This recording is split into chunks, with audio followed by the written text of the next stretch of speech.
regulatory environment that affects all of us in the contact center industry. We have all the compliance webinars listed on the PACE website, and we will be updating it with the 2020 compliance webinars very soon. As we As we prepare prepare to start the webinar, we wanted to remind you of a few housekeeping items. all All participant lines are on mute. If you If you'd like to ask a question, please do so in the chat box on the right-hand side of your screen. We will get We will get to as as many of the questions as possible during the last 10 to 15 minutes of our time today. This This webinar webinar is being recorded, and the and the recording of this webinar will be available on the PACE website in a few days. If you If you would like to proceed the slides from today's webinars, please send me an email at stewart.discount@paceassociation.org, and I'll be happy to send them to you. Today's Today's speakers speakers are Michelle Schuster, who everyone knows is PACE's legal counsel and a partner in the firm of Mac Murray Shuster, and really needs no introduction. And joining Michelle today is Adam Steele, who works at Mac Murray Shuster and works primarily with clients in the automotive and teleservices industry. I believe this is Adam's first time on a PACE compliance webinar, and we welcome you, Adam. So without further ado, Michelle, I'll turn it over to you. Thanks, Stuart. Appreciate the introductions, and welcome everybody this afternoon to our monthly scheduled GC webinar for PACE. This month we're focusing on the legislative update for 2019, and then also looking to 2020 with our at least murky crystal ball predictions for what we'll see on the legislative front and also on the regulatory enactment front in 2020. An overview of the presentation today is that we'll be talking about some of the bills that were introduced on the federal and state level. We'll be talking about the California Consumer Protection Act, which, as most of you on the phone I'm sure know, takes effect on January 1st and has a lot of companies scrambling, from my experience, with pulling together the required notices and processes for deletion. And then, as I said, we'll give our predictions for 2020. And then also sprinkled throughout, we'll provide updates on FCC declaratory rulings and where we are on those rulings. So first, one of the things that happened in 2019 is that the FCC was very active with its declaratory rulings. It issued a declaratory ruling establishing a reassigned numbers database.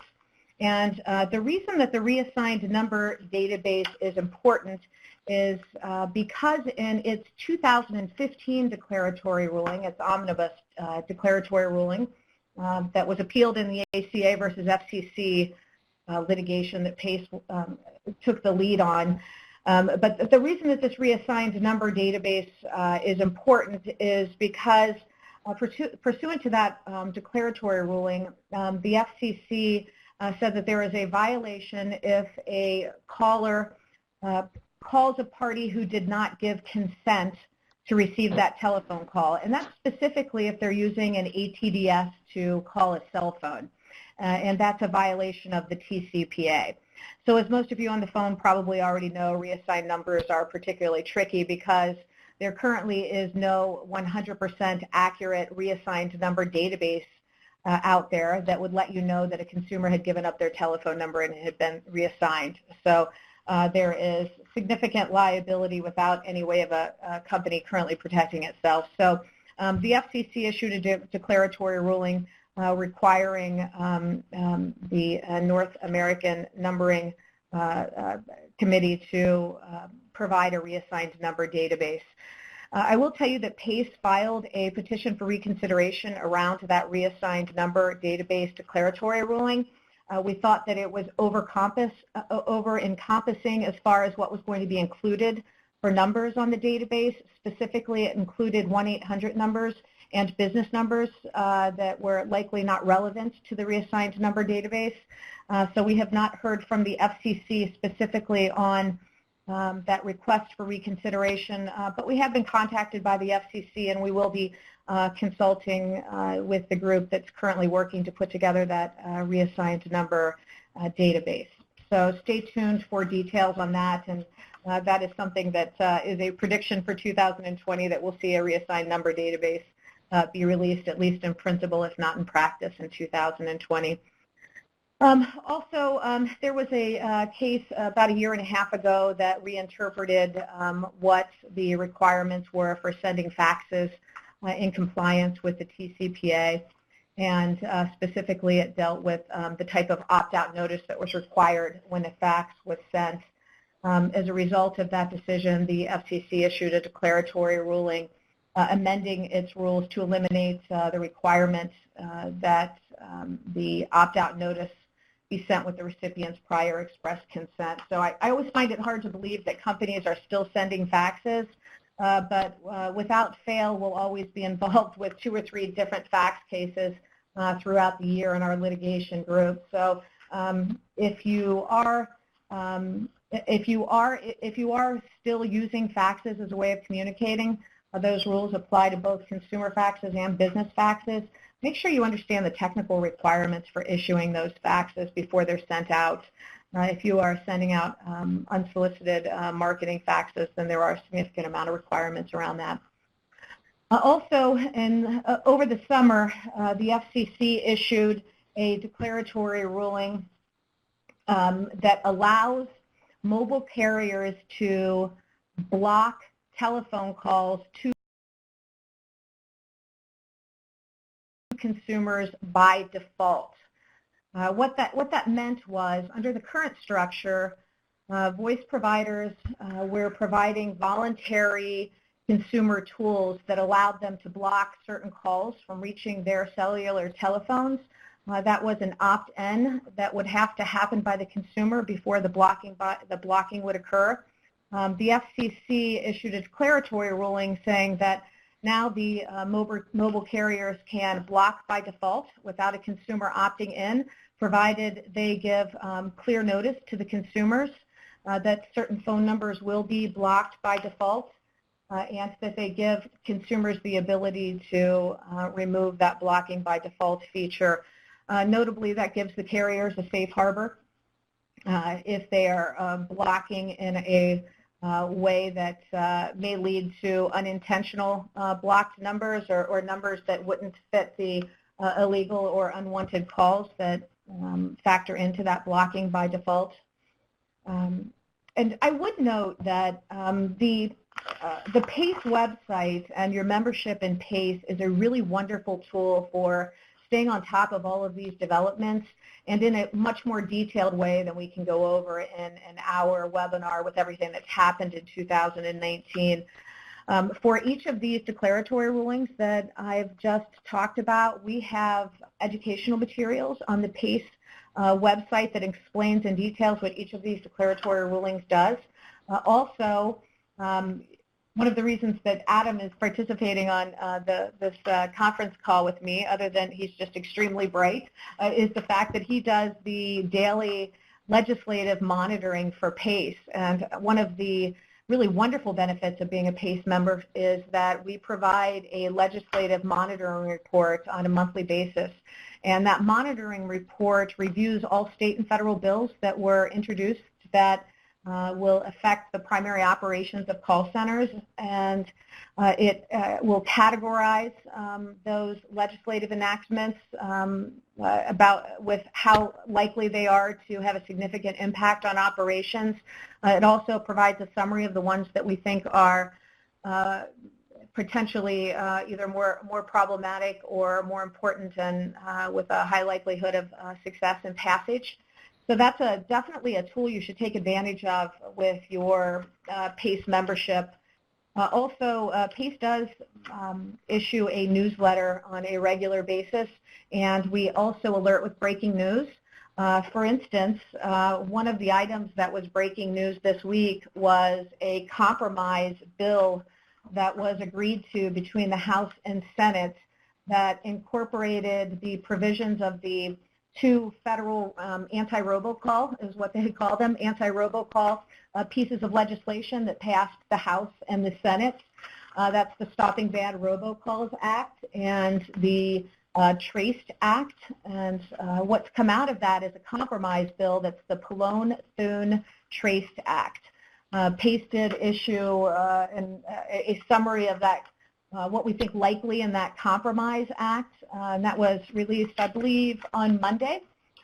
So you probably got that in your email if you're interested in receiving the details, but we'll go over that very briefly here.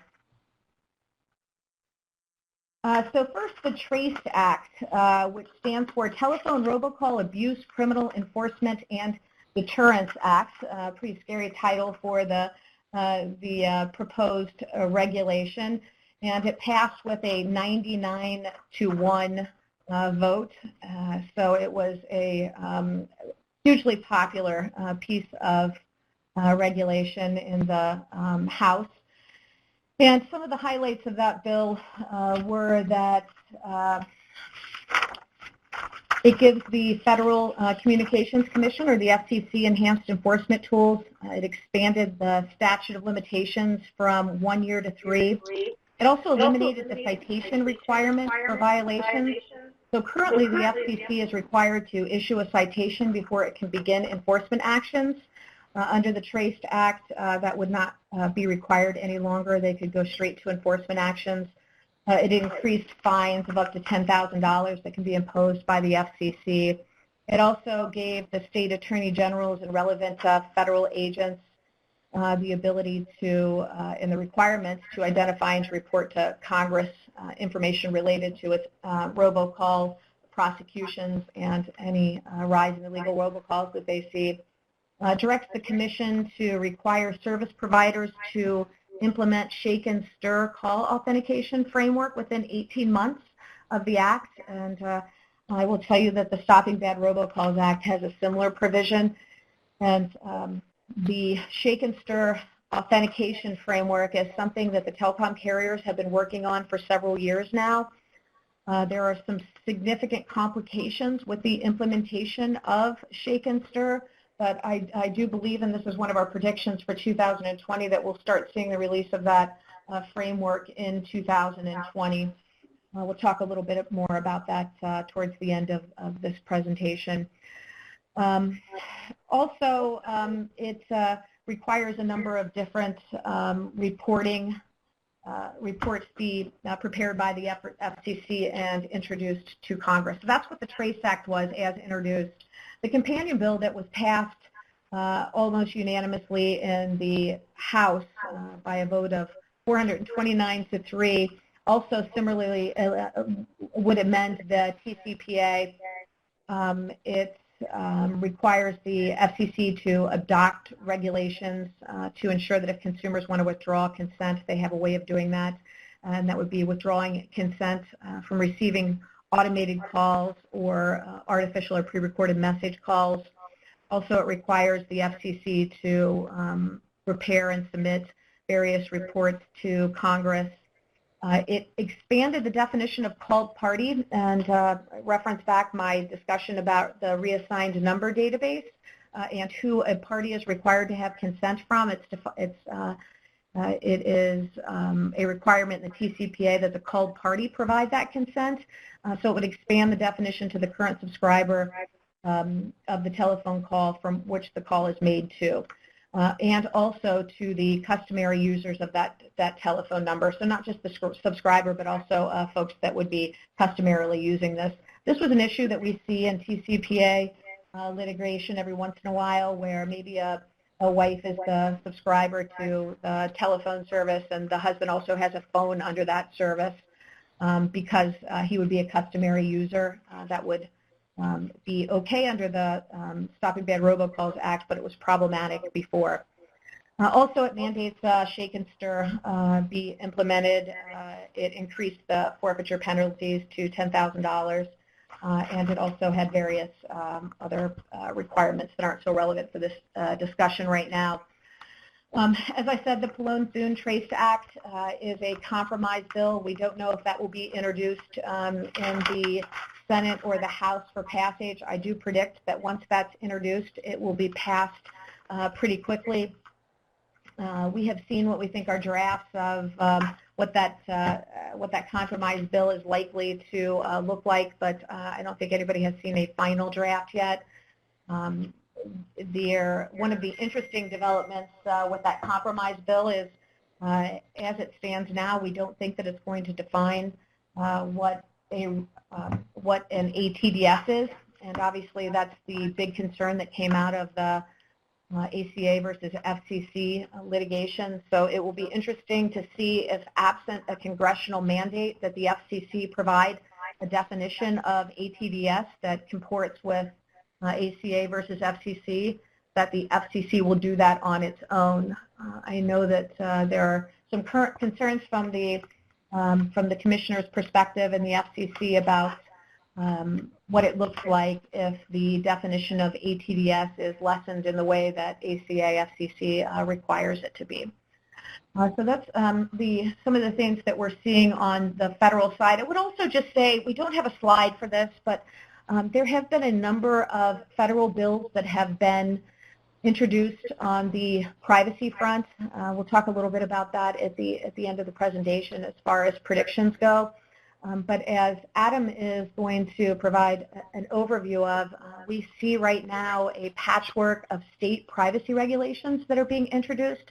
Obviously, that's problematic for companies that are trying to comply with 50 different regulations for privacy. Also, I will tell you, as a former consumer regulator from the Ohio AG's office, that consumers that are going to be given all of the different options that states are talking about allowing are going to confuse them and probably not provide them greater protections than they might otherwise have. So, as an association, we're greatly encouraging some type of federal privacy bill be passed, and obviously one that would also preempt state regulations that attempted to impose greater requirements than the federal regulations. So stay tuned on that, but there are a number of bills that are idling away in Congress as we speak. So with that, Adam, if you want to talk about the state legislation and kind of the trends we're seeing on the state front. Yeah, so as Michelle touched base on a little bit earlier, we have developed a monitoring process to keep track of all of the states and what they're doing on an individual level. They're a little bit harder to keep track of than what is happening in Congress and the Senate on a federal level. And we are just going to go over a few of the trends that we've seen, some of the big red flags to watch out for, and potentially what we'll see continuing into the year 2020. So first, and this is probably hands down the biggest one this year, has been caller ID rules and prohibitions against caller ID spoofing. But as well, we've also seen a handful of new call center relocation rules that impose requirements on companies before they can move outside the state that they are in, various new telemarketing regulations relating to registration requirements, and some expanded definitions and requirements related to text messages. All right, so caller ID spoofing.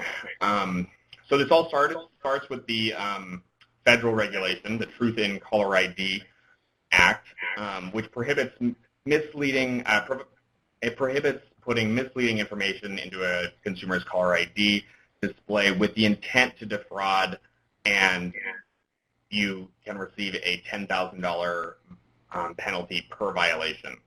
Now, it's been a popular trend this year among the states to implement similar rules, but they're noteworthy for the fact that they are more restrictive with larger penalties. As you can see here on the slide, you'll notice that three of these here, Arkansas, Kentucky, and North Carolina, impose liability for violations regardless of intent. Previously, under the Truth in Caller ID Act, the argument that callers had was that there was no intent to defraud. It was just a business practice, but the state-level laws remove that argument completely from your defense tools. Additionally, while the federal Truth in Caller ID Act only allows penalties to be brought against the violator by the government enforcement agency, the state-level rules, we're seeing a trend of private rights of action as well as government penalties. So the scope of liability in one individual state can just be massive if you're not in compliance. So, it's interesting with these state regulations that are being introduced. There was a bill that was introduced in Louisiana, I believe it was Louisiana, a southern state, that had more restrictive requirements in it than the Truth in Caller ID Act, and that was appealed through the state courts of appeal, and they found that the Federal Truth in Caller ID Act preempted state regulations that sought to enforce more restrictive requirements on them. So that would, in this instance, be those states that aren't requiring this intent to defraud as part of their caller ID restrictions. And so that state court found, as I said, that the Federal Truth in Caller ID preempted the more restrictive state regulations. And it will be interesting to see, as all these state regulations are being passed, to see if we have some similar challenges to any enforcement actions that they might attempt to pursue. I think there is still a very good argument that the Federal Truth in Caller ID Act preempts these state regulations. Of course, having said that, until we do have a court that agrees with us, it's always best, obviously, to follow those states, and more particularly the states that have the more restrictive requirements around physical location in a state and those types of things. Yes, absolutely. So, unfortunately, these are not the only states that have adopted the new caller ID rules. So moving on, we're also seeing these similar rules passed in North Dakota, Nebraska, Tennessee, and Texas. Also Virginia. These ones are a little less intense in that they didn't remove some of the liability issues with intent, but you see that the violations, they're in Tennessee, that they're looking at a regulatory penalty of up to $30,000 per violation, and then still the private right of action on top of that. So states are taking it very seriously. And I think that's it's in line with the federal government's perspective on caller ID right now, with some of the shake and stir things that are happening, and caller ID technologies that are being implemented. It's something that has been taken pretty seriously so far by a significant number of states this year, and the trend is looking like next year more states are already prepping to introduce these bills, and they pass without much hesitation. They happen pretty quickly. So moving on to call center relocation, a handful of states implemented new laws this year that require a business to operating a call center to meet a certain number of requirements. It's different for each state, but it's reporting requirements. They have to essentially ask permission from the government before they're allowed to leave. So it's important to keep track of these rules because the penalties and fines involved are substantial, potentially business ending if the government decides to make a big enough deal about it. So it's just something to keep in mind that these rules do exist. Do not call rules is an interesting development this year. We saw a few really significant developments, specifically in Indiana. First of all, Tennessee, as you see, they expanded their definition of the phrase residential telephone subscriber to counterintuitively include government entities. But, I don't think anybody was really targeting the government on purpose anyway, so that one just is what it is. Indiana, however, expanded the scope of the state's DNC protections to include business numbers. So in Indiana, you can now register your business number with the state's do not call list, and the same protections and requirements that would be applicable to a residential number can apply to that business number. It also removed a significant number of exemptions from their state registration requirements. Previously, there were a number of exemptions you could claim to exempt yourself from having to register with the state, but most of them were struck out this year. And missing from this slide, but on the same note, is that Mississippi did the same thing as Indiana this year with their business numbers. That it's active and ready to go right now. You can register your business number there, and again, the exact same list of rules and requirements apply to those business numbers. And so that's a really significant development. Mississippi did it first. They did it a little bit under the radar with, they didn't do it in their state legislature with the traditional process. They issued emergency rules that implemented the business numbers provision, and then they made those rules fine. They finalized the rules a few months later, and that is officially a state requirement. And then Indiana followed close on the heels. We don't know if that's really going to be a trend. It's it was a weird development. When Mississippi did it, we were all kind of scratching our heads, and then Indiana followed suit here just 2 months ago now, I think. I haven't seen anything else of any other states that are suggesting it, but it's worth considering if more than one state has begun that process. Then moving on to a few additional kind of a random hodgepodge of state telemarketing regulations that developed this year. Maine banned pre-recorded and artificial voice messages altogether, regardless of any technologies or traditional consent requirements that would normally be a part of the analysis. Mississippi is just a hotbed of developments this year between their caller ID rules, business numbers, and here you see they expanded their definition of telephone solicitation to include text messages. That may not seem like that big of a deal to the rest of us who are used to text message being a solicitation under the TCPA, but it now is applicable to the state law as well, so you're on the hook for two different sets of rules. And Virginia expanded their scope of state liability laws for sellers and telemarketers. And essentially what I mean by that is that they expanded the circle of liability, whereas before there was some insulation between the seller's products and the telemarketers they hired. Now there's just a direct liability for sellers who hire telemarketers who are violating the rules. So there's a direct liability in the state of Virginia now. So that pretty much wraps up our trends for state-level telemarketing laws. I think, unless, Michelle, do you have anything to add? No, I think that's it, except that, I would say that I think this is a significant trend moving in the future. I think that the states have really dialed in on complaints by consumers that they're receiving illegal and unwanted calls, specifically senior citizens that are being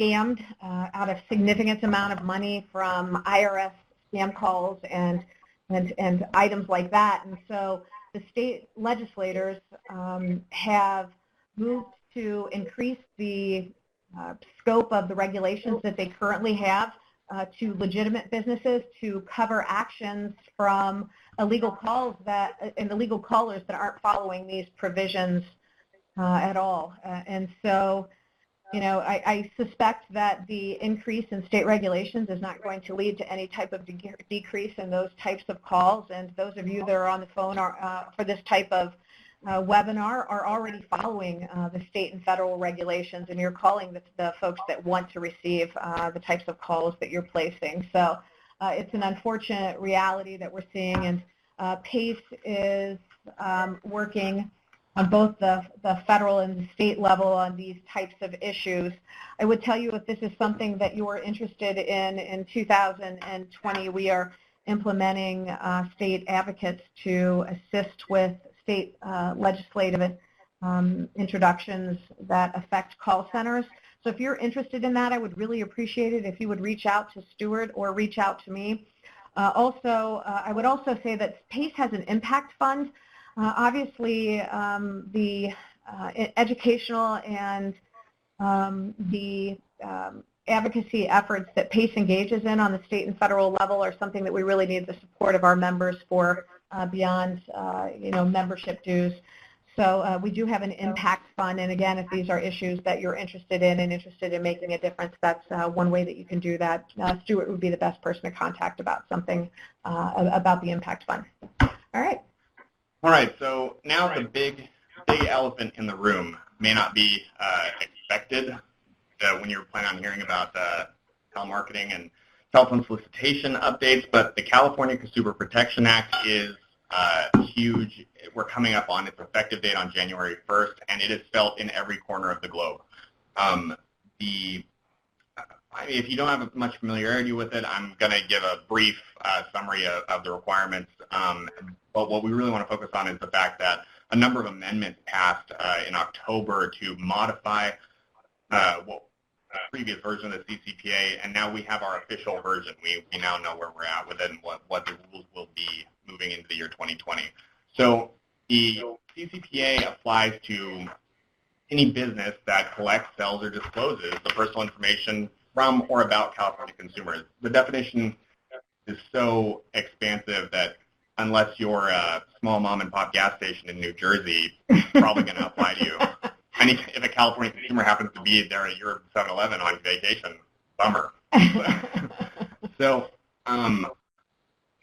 like I said, a number of amendments were adopted in October. About 20 different laws were proposed at the beginning of the year to make significant changes. About 10 of them, I think it was the final count, did pass to change the rules. And then the Attorney General, who has an enforcement authority under the CCPA, they published their proposed regulations in October as well.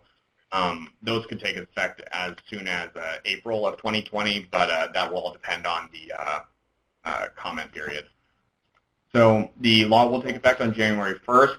Civil penalties, $2,500 to $7,500 per violation, and the law covers data practices back to January of this year. Is there a threshold requirement of $25 million in revenue in order to have to comply with the CCPA? My joke was misleading. That small mom-and-pop business would have to be an amazing gas station. They would. The reason business is in quotes there is because either the business has to be located in the States or have a revenue of greater than $25 million a year. I believe that sounds right. I mean, that's right. Okay. Apologize for that misdirection. It could be a gas station on the turnpike. Yeah, sure. Right. So the and in addition to the civil penalties are what's really big, but there is a private right of action there with $750 per consumer per incident. You can imagine what kind of class action nightmare would come out of that. Yeah, that is something, as we're talking about trends for 2020, I suspect we'll start to see a lot of those types of private rights of action. And, with the plaintiff's bar that sprung up around the TCPA, I suspect that this will be the next, the next avenue that they're using to file class action lawsuits, especially as hopefully, we see less and less enforcement actions in the TCPA as shake and stir and those types of frameworks are adopted. But it's an unfortunate reality about the private right of action in the CCPA. Indeed, I absolutely agree. I mean, I think, not to be cliche, but I would say that the sharks are circling, and this will be a hot area. Yeah. So just a basic overview of their requirements without getting into a ton of detail, because honestly, the CCPA is detailed. The law itself was written in a very vague way, and so it left people scratching their heads wondering how they could possibly comply. So it is compliance is a careful process. It's something that if you have not been already considering, we'd encourage you to start seeking counsel and really working out a program to ensure compliance. But so as you can see here, there's a point of collection disclosures that have to be made to the consumer regarding the data that's going to be collected about them, whereas previously there wasn't really much of any requirement to make any kind of disclosure like that before you took a consumer's data. There are specific privacy policy issues, whereas previously you just had to have a privacy policy that faced the public, like on a website or something like that. Now it's a detailed set of rules, and even more detailed after we saw the Attorney General's regulations come out. Post-collection disclosures, if a consumer requests to know what you did with their data, you have to give them a full disclosure of everything that happened, where it was sent, who collected it, and if it was sold, a complete history to them. A consumer opt-out right, the consumer has the right to tell you that they don't want their information sold, and you have to put it in their face up front. Like I've given the example here, if you have a website and you're going to be collecting consumers' data through that website, there needs to be a button on the home page that is easy to see for them to go ahead and opt out of it.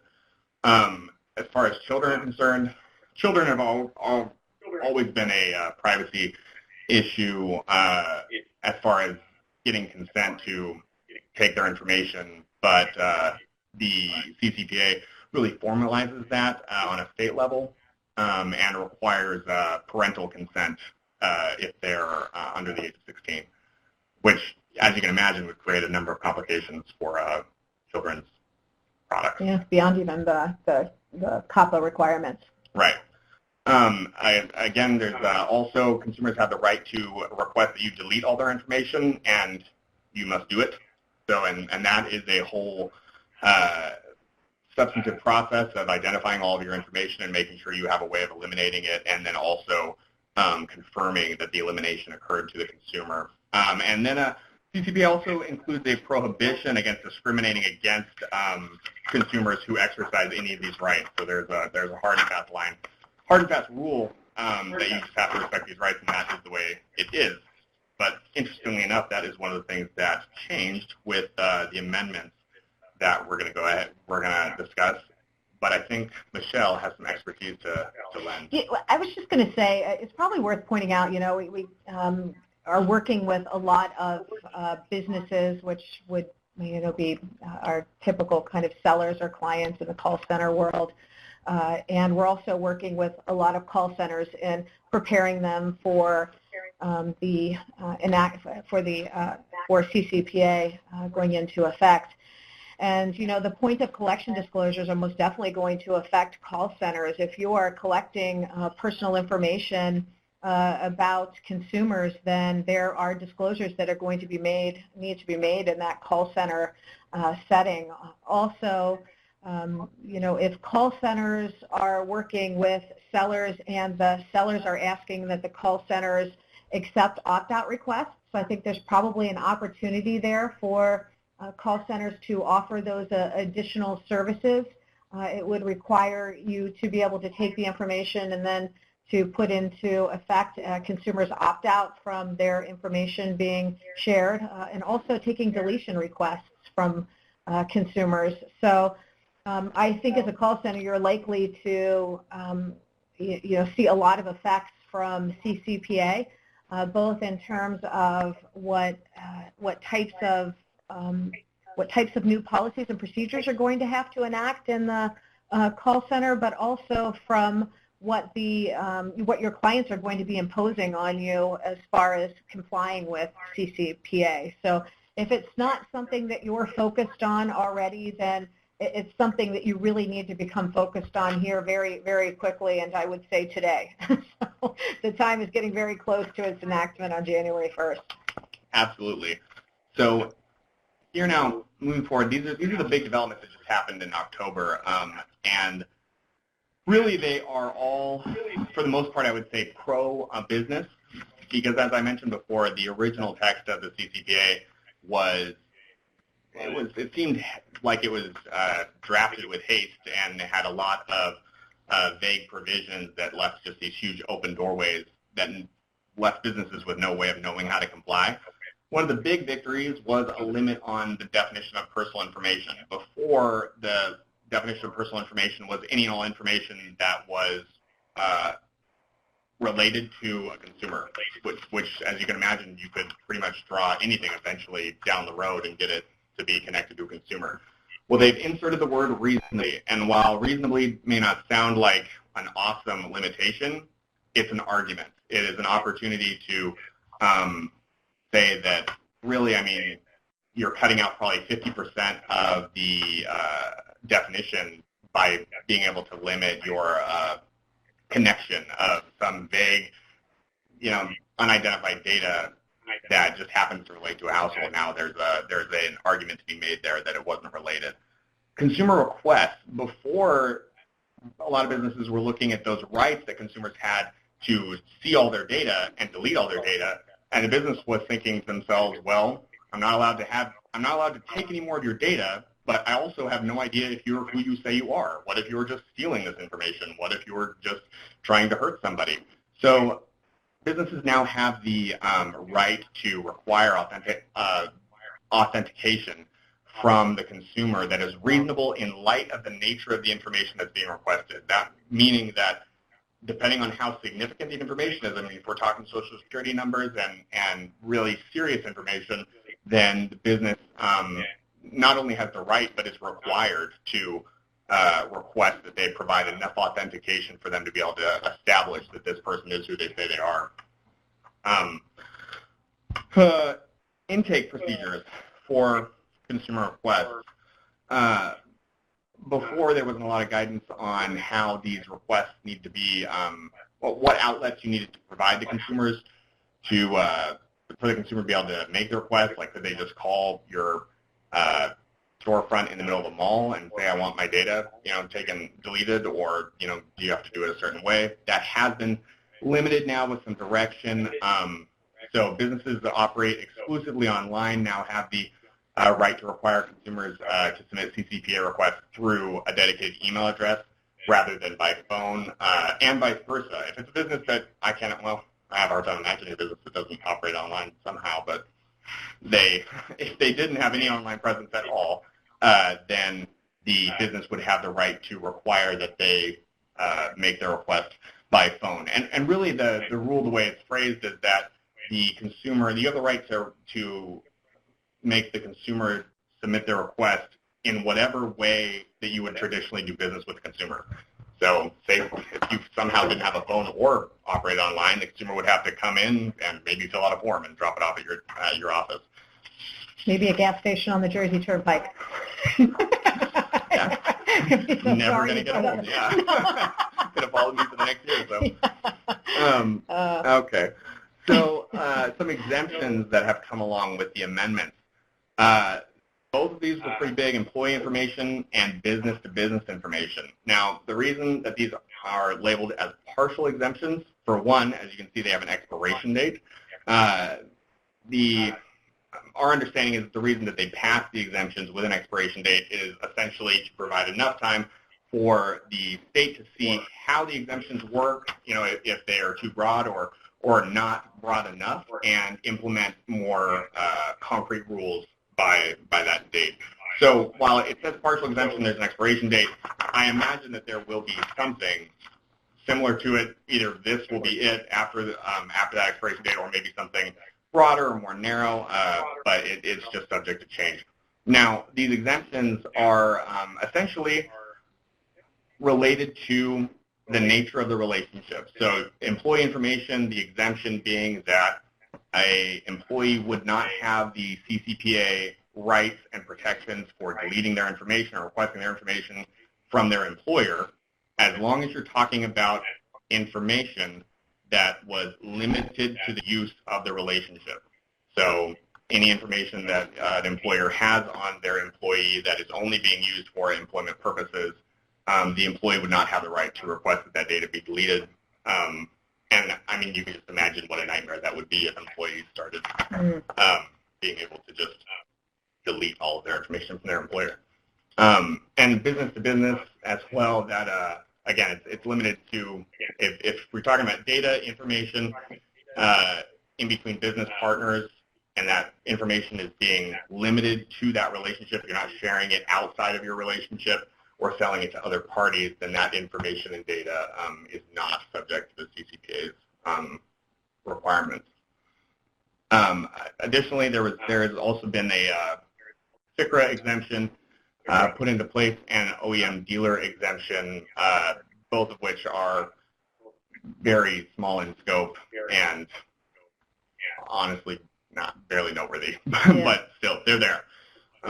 This is an interesting one, anti-discrimination. Notice that before I said that the CCPA prohibited discrimination based upon a consumer's exercising their rights under the CCPA, but now with these amendments, businesses actually have the right to charge consumers a different price for their goods or services, reasonably related to the value that the business lost by the consumer not letting them use their data. Now, how that'll actually come to fruition in practice, I don't know. That it sounds like how do you really value an individual consumer's information to the person and the services you offer them? I think that would be complicated, and I would just recommend not doing it, because it leaves a bad taste in people's mouths, and it's difficult to create a scenario in which you're doing it properly. But as time goes on over the next year, I'm sure that'll develop, and we'll see the rights and wrongs of doing it by someone else's mistake, hopefully. So CCPA enforcement regulations. These are the rules and regulations that the Attorney General has proposed and released in October. Like I said before, they could be effective as soon as April. If they don't, April would be if they meet no argument at all and people are completely okay with it, and that never happens. So I'd imagine it will be later than April 1st. But we will just have to see. So the enforcement regulations got granular with their requirements. Point of collection disclosures, it got very specific as to timing, the amount of information that has to be disclosed, and whether the collection is being done online or offline, what the disclosures need to look like, and how soon in the transaction or the relationship they need to occur. The privacy policy requirements got very granular as well. Under the CCPA, there was just a number of disclosures that you needed to make. Under the new enforcement regulations, the privacy policy has to break down all of the data collected into individualized categories, and it's a very detailed process. So these privacy policies moving into 2020 will be a big, I would predict that they're going to be a big concern for businesses to get that right.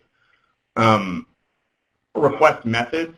So in these enforcement regulations, they're requiring that you provide 2 or more mechanisms, so at least 2 mechanisms for the consumer to request, either to just know what has happened with their data or to request that you delete it or stop selling it.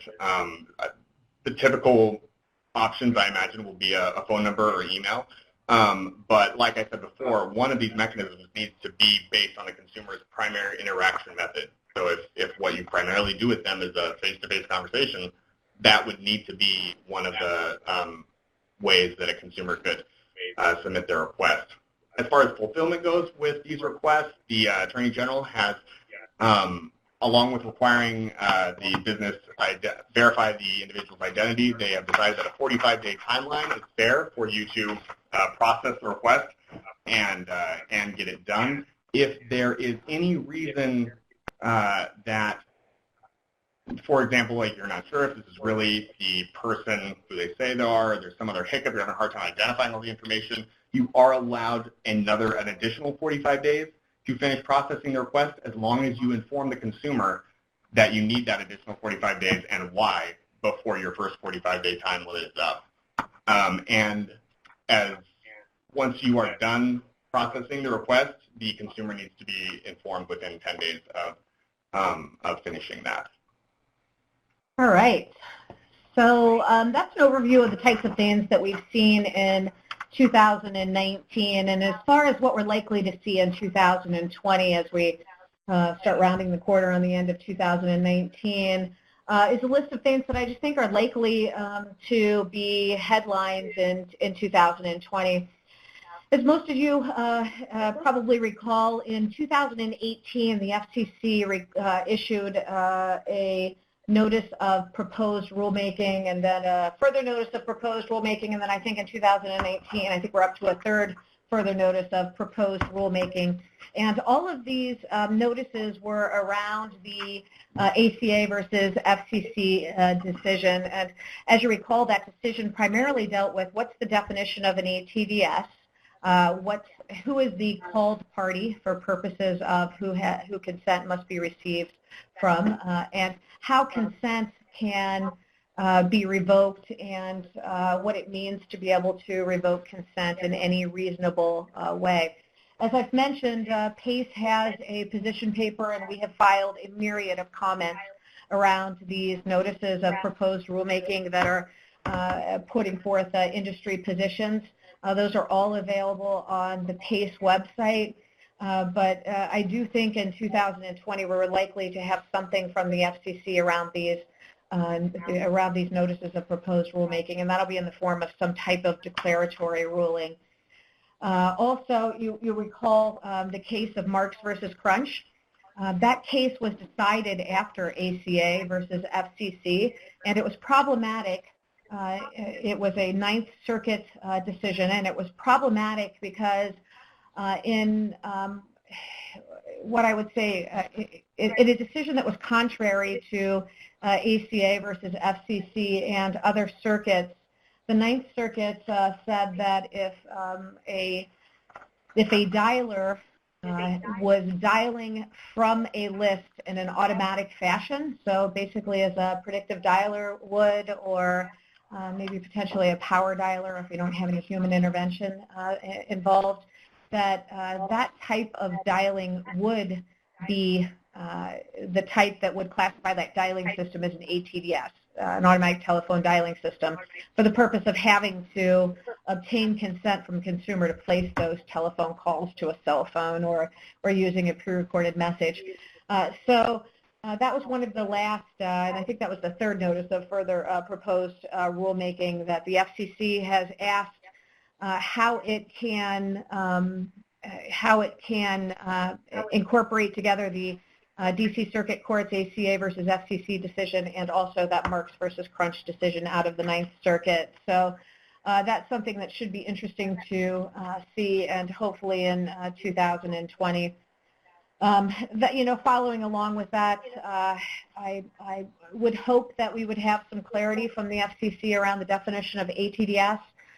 In that original omnibus 2015 declaratory ruling from the FCC that really threw the industry in upheaval with its definition of ATDS, that basically incorporated any modern dialing equipment or even cell phones into the definition of ATDS.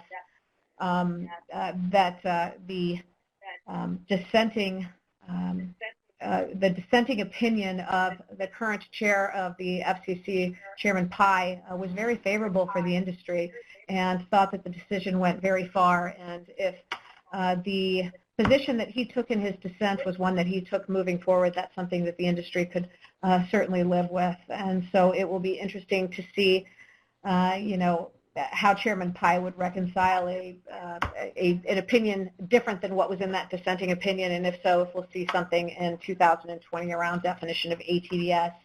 As I said, we have not heard that definition of ATDS or requiring the FCC to put forth a definition for ATDS is in that in the compromise Thune-Palone Trace Act that is likely to be introduced this week.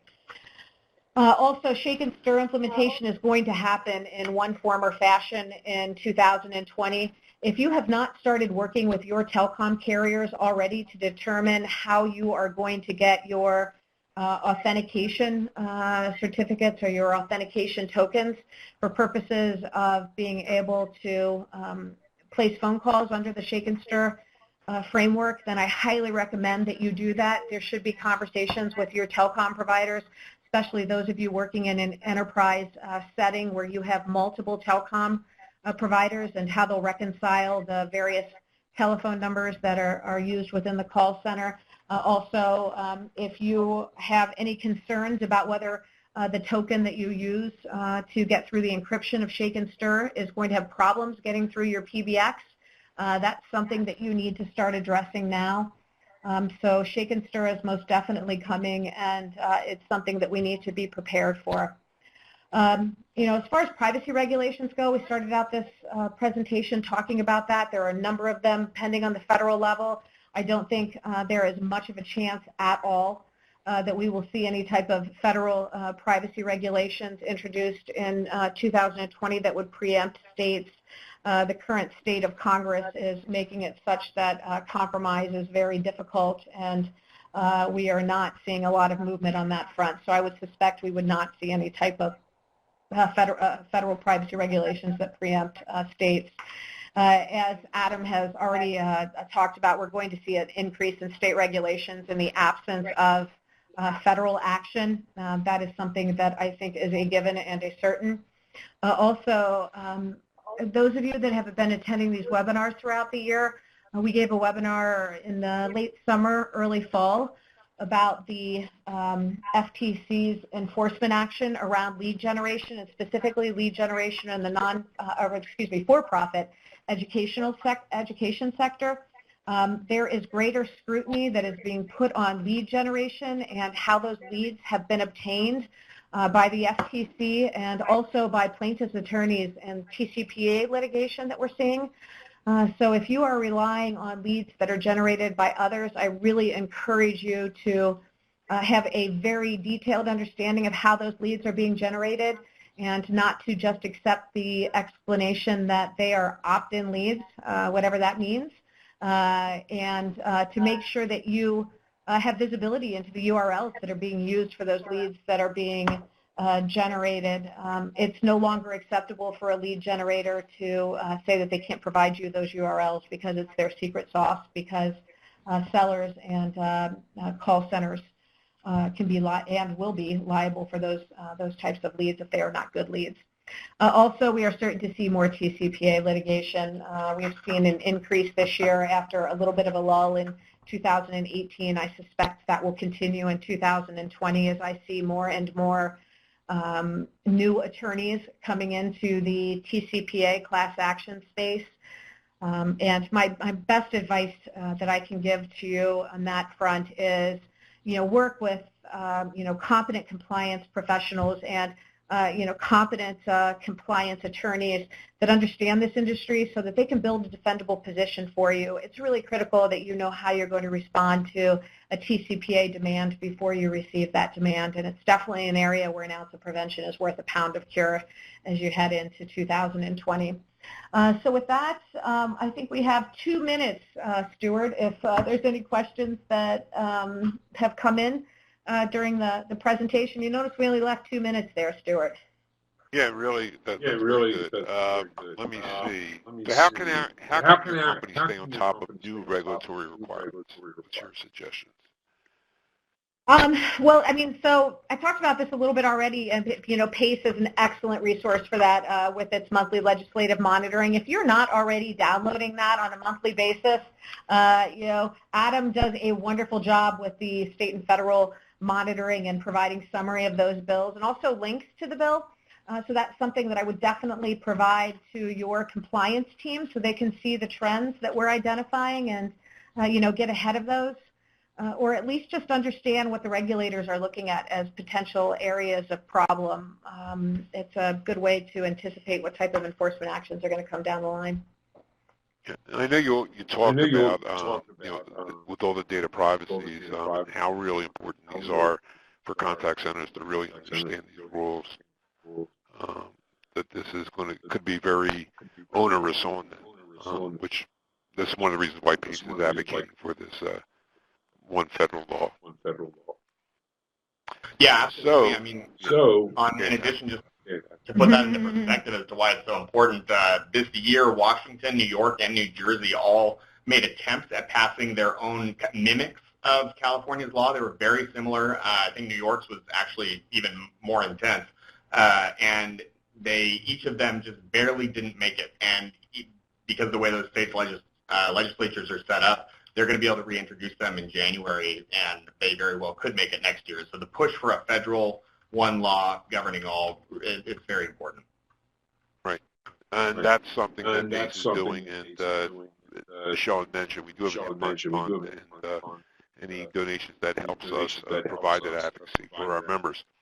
So that's all the time we have today. Michelle and Adam, thanks for this very informative webinar. As I said earlier, the recording of the webinar will be available on the PACE website just in a few days. And as a last reminder, our 2020 ACX annual convention is April 5th to the 7th at the Omni Amelia Island Resort in Amelia Island, Florida. Not much of a better place to be in April. Early bird registration is open, so take advantage of the discounted rate now. And our hotel room block expires on March 13th. And we will not be able to guarantee a room or the PACE rate after that, so make reservations now. And additional details can be found on our website, on the ACX website, on the PACE website. So don't forget to check out all our other membership opportunities on our website, like our benchmark portal, operational certificates. online resource directory, opportunities to submit content, etc. So anyway, we hope to see you at another PACE webinar, or national, regional, or chapter event. And thanks so much for your time. And everyone have a great day and a great Thanksgiving holiday. That's it. That's it. Thank you. Have a great day. Bye. Bye.